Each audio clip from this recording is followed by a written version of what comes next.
안녕하세요. 지금의 대한민국의 MZ세대들 2030들은 주택 마련에 대해서 되게 고민이 많습니다.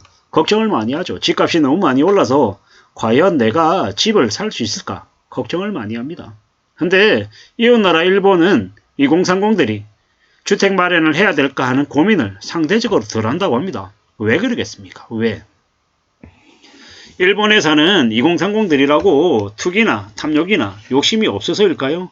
아닐 겁니다. 그네들도 탐욕이나 욕심을 가지고 있습니다.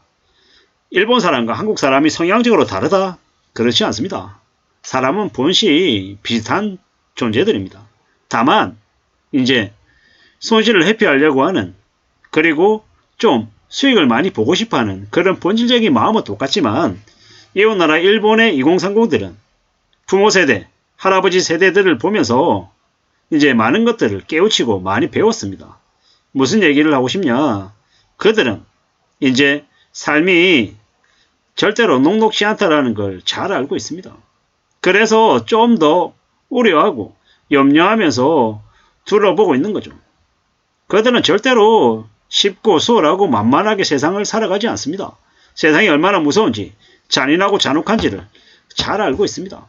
그래서 그들은 좀 더 현실적으로 움직인다라고 보면 맞겠습니다. 현실적으로 움직인다? 좀 더 이제 객관적으로 상황들을 판단한다라는 거. 객관적으로 상황을 판단한다라는 게 무슨 얘기겠습니까? 무슨 의미이겠습니까? 그들은 최대한 절약하고 아끼면서 살고, 자신들이 주택을 사서 감당할 수 있는 능력이 안 된다라고 하면 집 산다는 생각 자체를 안 한다라는 거죠. 일본의 2030들이 매우 어렵게 삽니다. 현실적인 삶에 있어서는 삶의 수준이 절대로 한국보다 낮다라고 얘기하기는 어렵습니다. 일본은 실업이 되게 줄어들고 있고 완전 고용 수준까지 갔고 괜찮다라고 얘기하지만, 일본의 취업자들의 연봉 수준을 보면 한국에서 생각하는 것만큼 엄청나게 높거나 이러지 않습니다. 많이 빡세고 많이 힘들다라는 거죠. 절대로 일본이라고 야근이 없고 칼퇴근하고 이런 거 없습니다. 되게 빡빡하게 산다라는 겁니다. 블랙컴퍼니 기업들도 일본이 한국보다 훨씬 더 많고요. 더 잔혹하게 이렇게 갑질하는 이들도 일본이 더 많습니다. 근데 이제 일본은 어떠냐? 댓글들을 보면 현실을 알 수 있습니다. 일본은 뭐라고 얘기하냐면, 심플하게 말해서 집을 사서 집값이 오르면 크게 벌 수 있다는 기대 자체를 안 하기 때문에 실거주 목적으로만 구입해서 필요하면 사고 아니면 만다라는 거죠. 이게 현실이라는 겁니다. 이게 별것 아닌 것 같지만 엄청난 차이가 있는 거죠. 일본에 사는 2030들은 정상적인 사고를 하고, 한국에 있는 2030들은 기대를 많이 한다라는 겁니다. 기대를 많이 한다고 해서 한국 사람들이, 한국의 2030들이 비정상적이거나 아니면 좀 문제가 많다, 이렇게 보기는 조금은 어렵지만 잘 생각해 볼 필요가 있는 겁니다. 한국에 있는 많은 2030들은 기득권들, 기성세대들이 집을 사야 된다라고 자꾸 꼬드기는 탓도 있죠. 그래서 이제 그렇게 생각을 하는 것도 분명히 있더라는 겁니다. 앞으로 우리가 살아가는 삶은 이제 더 이상 함부로 집을 사서 시세 차익을 많이 볼 거다라는 기대를 이제 버려야 되는 겁니다. 그래야 이제 정상이 되는 겁니다. 집을 투자의 대상으로 생각하면 안 된다라는 겁니다. 일본은 진짜 실거주 목적으로 집을 사고 하면 90% 정도가 대출이 된답니다. 물론 일본과 한국의 성향이 많이 다르긴 하다라는 것. 일본에 있는 상당수의 사람들은 집을 투자의 대상으로 생각하지 않는다. 집을 거주의 목적에 따라서 구매하는 상품이다라고 생각한다라는 거죠. 일본도 과거에는 버블 때는 부동산으로 돈벌이 많이 했다라는 거죠. 하지만 지금은 엄청난 교육을 많이 받아가지고 정신 바짝 차리고 산다라는 것. 근데 한국은 여전히 부동산을 사서 투기해가지고 큰 돈을 벌 생각을 많이 하더라는 겁니다. 그렇기 때문에 이제 생각하는 게 좀 달라지더라고 봐야 되는 거죠. 잘 생각해야 되는 겁니다. 우리가 살아가는 삶이 참 이제 인식이 많이 바뀌어야 된다라는 겁니다. 이래저래 잘 생각해야 된다라는 겁니다. 우리가 일본과 다르다라고 얘기하지만 다른 부분도 있겠지만 전반적인 부분으로 관련해서 보면 이제 쉽지 않다라는 거죠. 인구는 줄어들고 가처분 소득도 빡빡해지고 이래저래 하면 이제 집을 쉽게 마련하기는 어려울 거다라는 것. 그리고 뭐 무조건 집을 사서 자가로 거줘야 된다. 뭐 이런 것들도 조금 생각해 볼 필요가 있다라는 겁니다. 무조건 새 아파트에 들어가 살아야 된다. 뭐 이런 것들도 조금 고민해 볼 필요가 있다라는 겁니다. 참 많은 생각들이 들죠.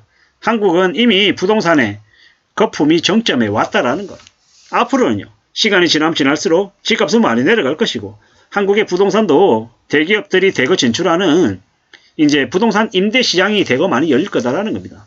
이번에 부동산 거품이 대거 꺼지고 경제 몰락이 심해지고 나면 그 다음에 뭐 하겠냐라는 거죠. 사람들이 더 이상 이제 쉽게 부동산에 올인하지 않을 거다라는 겁니다. 올인할 처지도 못 되고요.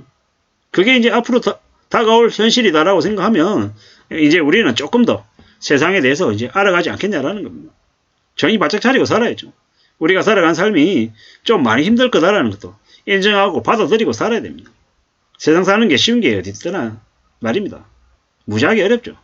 부동산을 사고 팔고 할 수 있는 뭐 세탁기 사서 마음에 안 들면 또 갈아치우는 그런 용도로 생각하면 큰일 난다라는 겁니다. 정신 바짝 차리고 살아야 되는 거고 함부로 부동산을 투기의 수단으로 생각하면 안 된다라는 겁니다.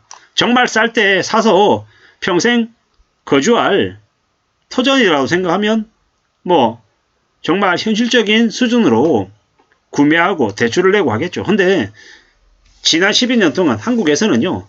이 투기로 레버리지를 이용해 가지고 거품을 더 키우는 그 투기판에 뛰어들어서 돈 넣고 돈 먹게 하겠다라는 그런 인식이 더 강했다라는 겁니다.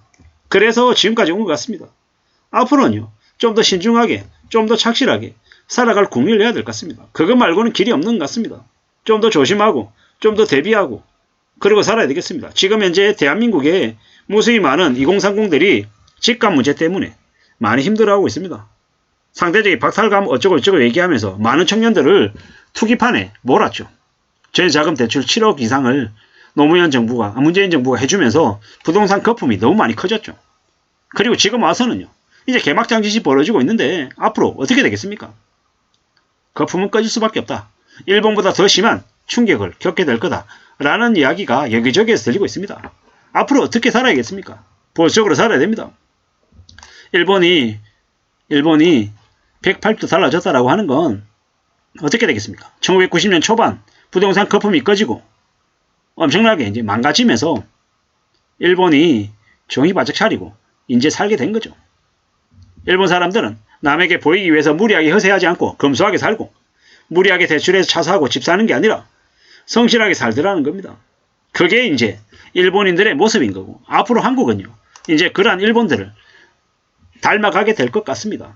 물론 부동산 거품 대붕괴, 주식 대폭락, 경제 충격 겪고 난 이후의 말입니다. 이상입니다.